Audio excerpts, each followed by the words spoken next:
السلام عليكم ورحمة الله. برحب بالجميع في كل مكان. اهلا بيكم في حلقة جديدة من حلقات كولكشن. برحب بكل متابعي القناة. النهاردة ان شاء الله زي ما احنا شايفين هنشتغل مع بعض ايد للحقائب والشنط بشكل حلو جدا وسهل وبسيط. باترون مميز وبيبقى شكله حلو على الحقائب. اتمنى انه يعجبكم.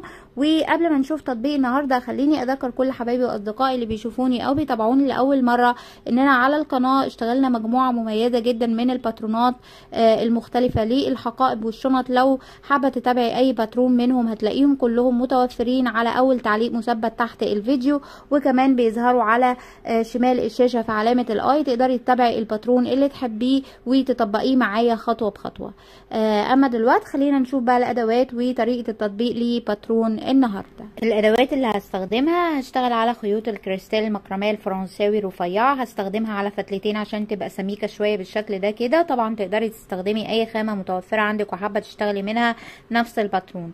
الخيوط دي هشتغل عليها بابره رقم 3.5 ملم. هحتاج لابره التنظيف وللمقص، وكمان هنحتاج للخطافات او الحلقات اللي بالشكل ده كده.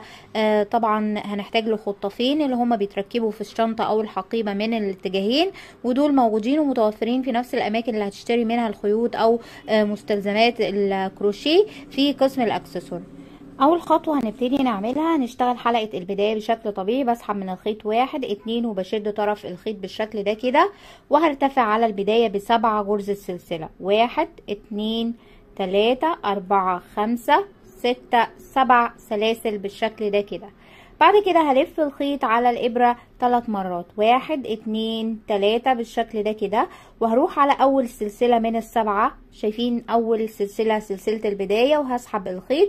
بشتغل العمود بتاعي هطلع من حلقتين في حلقتين في حلقتين في حلقتين. شايفين انا طلعت من العمود على 4 مرات بالشكل ده كده، واتكونت عندي دايرة او فراغ. الفراغ ده هستمر وارتفع بيه لحد طول الايد اللي انا محتاجاها على الحقيبة او الشنطة. بعمل ايه؟ هرتفع بعد كده ب6 سلاسل. اول مرة بس اللي بنرتفع ب7 سلسلة. بعد كده هنرتفع ب6 سلسلة. 1 2 3 4 5 6 بالشكل ده كده، وبلف الخيط 3 مرات. 1 2 3 بشتغل عمود ثلاثي.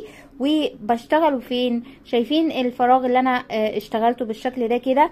بيبقى فيه فتلتين فوق الفراغ على طول. شايفين اللي هم حرف الفي او ال8 اللي بتبقى فوق الفراغ بالشكل ده كده. بدخل بالابره تحت الحلقتين وهسحب الخيط واشتغل العمود بتاعي عادي خالص. حلقتين، بسحب حلقتين في حلقتين في حلقتين برضو على 4 مرات. بيتكون معايا نفس الفراغ كده، وبنفس الطريقة بقى هنفضل نستمر ونرتفع بنفس التكرار. بنعمل ايه؟ بعد ما قفلنا العمود بتاعنا كده نرتفع 6 سلسلة. 1 2 3 4 5 6 والف الابرة 3 مرات. 1 2 3 واروح فين؟ فوق الفراغ على طول تحت الحلقتين او تحت ال8 او حرف الفي اللي بيتكون فوق الفراغ على طول. شايفين؟ وادخل بالابره تحت الحلقتين بالشكل ده كده، واسحب الخيط واشتغل العمود عادي خالص. شايفين الحلقات اللي معايا؟ هسحب منهم حلقتين في حلقتين في حلقتين في حلقتين. بطلع على 4 مرات لحد ما اخلص الحلقات اللي معايا. زي ما احنا شايفين هو نفس التكرار بقى هنبتدي نكرره. نعمل ايه؟ نرتفع 6 سلسله. 1 2 3 4 5 6 الف الخيط 3 مرات. 1 2 3 واروح تحت حلقتين حرف الفي اللي فوق الفراغ الاخير، وبسحب الخيط واشتغل العمود بتاعي. حلقتين في حلقتين في حلقتين في اخر حلقتين. هستمر بقى بنفس الطريقة. برتفع 6 سلسلة واكرر نفس العمود الثلاثي، وهرتفع لحد طول الايد اللي انا محتاجاها. ارتفعت بنفس الفراغ زي ما احنا شايفين كده لطول الايد اللي انا محتاجاها. بعد ما ارتفع بالطول المناسب بالشكل ده كده، انا هنا على نهاية اخر فراغ قفلت العمود الثلاثي بتاعي بشكل طبيعي. هعمل ايه دلوقتي؟ على اول فراغ هيقابلني على طول هدخل واشتغل 8 غرزة حشو.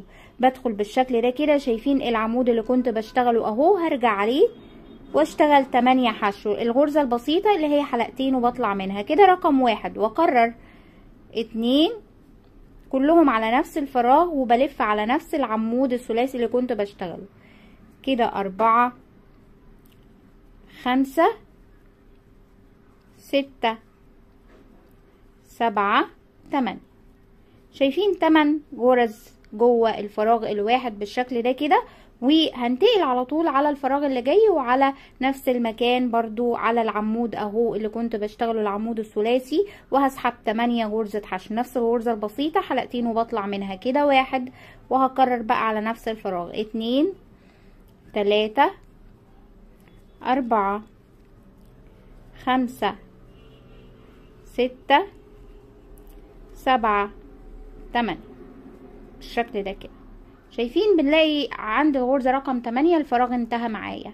واكرر بقى على كل فراغ هيقابلني، بكرر بشتغل 8 غرزة حشو على الاتجاه اللي انا موجود عليه ده. شايفين العمود اللي موجود قصادي، بلف عليه واكون 8 غرزة حشو. ادي 1 2 3 4 5 6 7 8 بالشكل ده كده. هستمر بنفس الطريقة، كل فراغ هيقابلني بشتغل جواه 8 غرزة حشو على نفس الاتجاه ولحد اخر فراغ كده 7. انا كده على اخر فراغ وبشتغل اخر 8 غرز معايا بالشكل ده كده. دي كده الغرزة رقم 7 واخر غرزة رقم 8.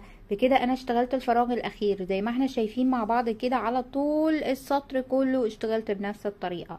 بعد ما بشتغل الفراغ الاخير بالشكل ده كده بلف السطر بتاعي بحيث ان انا اكون على الاتجاه التاني اللي هم السلاسل بقى 6 سلاسل اللي كنت باخدهم على السطر اللي قبل ده. فزي ما احنا شايفين انا لفيت السطر واطراف الخيط دي هاخدها معايا على الدور كده عشان تختفي بالمرة بالشكل ده كده. وكل اللي انا هعمله هكرر بنفس الطريقة جوه الفراغ وحوالين السلاسل دي هكون نفس ال8 غرزة حشو اللي بشتغلها. فهدخل بالشكل ده كده وابتدي اعد بنفس الطريقة، نفس الغرزة البسيطة، حلقتين وبطلع منها وكده 1. واكرر بقى 2 3 4 5 6 7 والغرزة الثامنة والاخيرة. زي ما احنا شايفين هو نفس التكرار. شايفين كده انا اشتغلت نفس ال8 غرز اللي كنت بشتغلهم على الاتجاه التاني. ولو ملاحظين دي اطراف الخيط اهي هنقلها معايا على الفراغ اللي جاي عشان هنقل نفسي على الفراغ اللي جاي على طول واشتغل برضو نفس ال8 غرز بالشكل ده كده. انا انتقلت على الفراغ الجديد وابتدي اعد 8 غرز مرة تانية. ادي كده 2 3 4 5 6 7 8. وزي ما احنا شايفين بنفس التكرار. طبعا اطراف الخيط دي خلاص كده دخلت معايا تحت الشغل وممكن قوي ان انا اتخلص منها واقصها بالشكل ده وابتدي بقى ان انا اشتغل بشكل طبيعي. على كل فراغ هيقابلني اشتغلت نفس ال8. شايفين بقوا نفس الغرز مقابلة للغرز اللي اشتغلناها كده على طول السطر ولحد ما اوصل على اخر فراغ مرة تانية. شايفين كده بنفس الطريقة لحد اخر فراغ. كل اللي انا عملته ان انا اشتغلت 8 غرز مقابلين لل8 غرز لحد النهاية كده واصبح ده شكل الايد. انا هنا على النهاية واشتغلت اخر غرزة زي ما احنا شايفين كده تمام على الفراغ غرزة حشو رقم 8. وبعد كده بعمل ايه؟ باجي على الاتجاه التاني في اول غرزة بدأت من عندها بالشكل ده كده وهسحب غرزة منزلقة وانهي الراوند زي ما احنا شايفين. اغلق معايا. كل اللي انا هعمله دلوقتي هرتفع سلسلة والف السطر بتاعي بالشكل ده. شايفين انا ارتفعت وهلف الفراغ الاول بتاعي. المفروض ان انا اشتغل 3 غرز اللي هم ال3 غرز اللي في المنتصف. الارتفاع مجرد ارتفاع، فعلى نفس الغرزة هي تحت الابرة على طول هسحب غرزة حشو ومن نفس الغرزة البسيطة حلقتين وبطلع منها ثم الغرزة اللي جاية وعليها الدور كده رقم 2 والغرزة الثالثة والاخيرة. زي ما احنا شايفين انا اشتغلت 3 غرز وكل اللي احنا هنعمله هنمشي 3 سطور على ال3 غرز. بنعمل ايه؟ نرتفع سلسلة والف السطر بتاعي وعلى نفس الغرزة الاولى هشتغل غرزة حشو، على التانية غرزة حشو، على التالتة غرزة حشو، وبنفس الطريقة هرتفع السطر رقم 3 برتفع سلسلة والف بالشكل ده كده. ومن اول غرزة على طول تحت الابرة ادي الغرزة الاولى الغرزة التانية والغرزة الثالثة والاخيرة. انا كده ارتفعت 3 سطور على 3 غرز بالشكل ده كده. شايفين؟ يفترض ان ده الغرز اللي في المنتصف تمام كده. بعد ما ارتفعنا 3 سطور هعمل ايه؟ برفع حلقة الابرة واخلي الخيط بزيادة شوية علشان هو نفس الخيط اللي هثبت بيه على الخطاف، وبقص الخيط طبعا على الاتجاه التاني من الشريط بالشكل ده. هروح واشتغل ال3 سطور على نفس ال3 غرز بنفس الطريقة. على الاتجاه التاني هاخد ال3 غرز اللي في المنتصف، احاول اكون على النص بالشكل ده كده. هاخد الغرزة الاولى واخد حلقة بداية من الخيط جديدة بالشكل ده، هاخد سلسلة مجرد ارتفاع، وعلى نفس الغرزة هي هبتدي اشتغل اول غرزة حشو. ادي الغرزة البسيطة، حلقتين واطلع منها. اطراف الخيط باخدها معايا بالشكل ده كده عشان تختفي بالمرة. هشتغل على الغرزة رقم 2 والغرزة رقم 3. انا كده اشتغلت ال3 غرز. بعمل ايه؟ برتفع السلسلة والف السطر بتاعي، ارجع على ال3 غرز مرة تانية واخد الخيط معايا على السطر بالشكل ده كده. تمام. بدءا من الغرزة اللي تحت الابرة على طول هشتغل اول غرزة اللي هي غرزة الارتفاع. ادي غرزة حشو، الغرزة رقم 2 برضو غرزة حشو، شايفين اطراف الخيط معايا اهي، والتالتة غرزة حشو. اكرر ده السطر الثالث والاخير بنفس الطريقة. هرتفع السلسلة وهلف السطر بتاعي واخد اطراف الخيط لفوق بالشكل ده كده على السطر، وبدءا من الغرزة اللي تحت الابرة على طول هبتدي اشتغل الغرزة بتاعتي. هشتغل في غرزة الارتفاع اول غرزة حشو كده رقم 1، اللي في النص كده رقم 2، والغرزة الثالثة والاخيرة. احنا كده خلصنا ال3 سطور اللي يفترض ان احنا اشتغلناهم على الاتجاه التاني. شايفين هما نفس ال3 سطور اللي اشتغلناهم هنا، هما اهو. تمام. وطبعا اطراف الخيط دي دخلت معايا على الشغل، فهتخلص من الزيادة كده وهقص الباقي اللي احنا دخلناها معانا تحت الغرز. وكده هيبقى انا على نهاية السطر بشكل طبيعي. هعمل ايه؟ هرفع الخيط واخليه بزيادة شوية بالشكل ده وهقص. وفي المرحلة دي هنلاقي انه الاتجاهين للايد بقت واحدة. اتأكد ان انا على اتجاه واحد بالشكل ده كده، وهلضم النهاية دي على ابرة التنظيف سواء بالاتجاه ده او الاتجاه ده، وابتدي اثبت الحلقات زي ما احنا شايفين مع بعض كده. هدخل بالابرة جوه الحلقة نفسها بتاعة الخطاف بالشكل ده كده، بحيث انه يكون نهاية الخيط جوه. شايفين؟ وهدخل الجزء اللي هو يعتبر 3 سطور من غرزة الحشو بالشكل اللي احنا شايفينه. هخلي الخطاف لفوق بالشكل ده كده. تمام.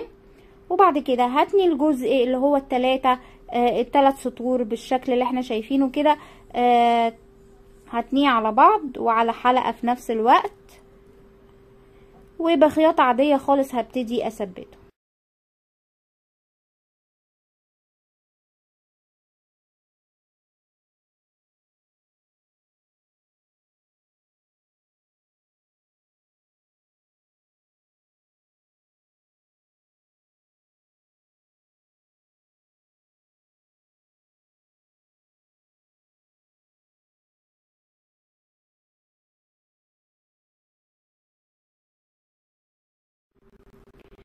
احنا كده ثبتنا الحلقات زي ما احنا شايفين اهو.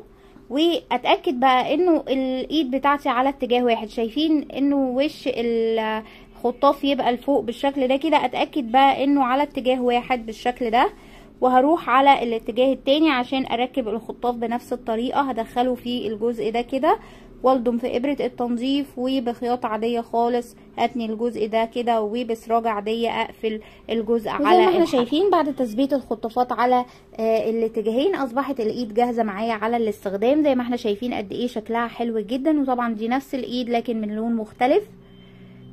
قد ايه التطبيق سهل وبسيط. اتمنى يكون تطبيق النهارده كان مفيد وعجبكم، ويا ريت كل اللي استفاد ما ينساش يعمل لي لايك. اذا بتتابعوني او بتشوفوني لاول مره وحابين تكونوا معايا على القناه، ما تنسوش تعملوا لي سبسكرايب او اشتراك عشان تشوفوا كل جديد على قناه كولكشن، وفعلوا شرط الجرس يوصلكم كل جديد. اشوفكم على خير، والسلام عليكم ورحمه الله وبركاته.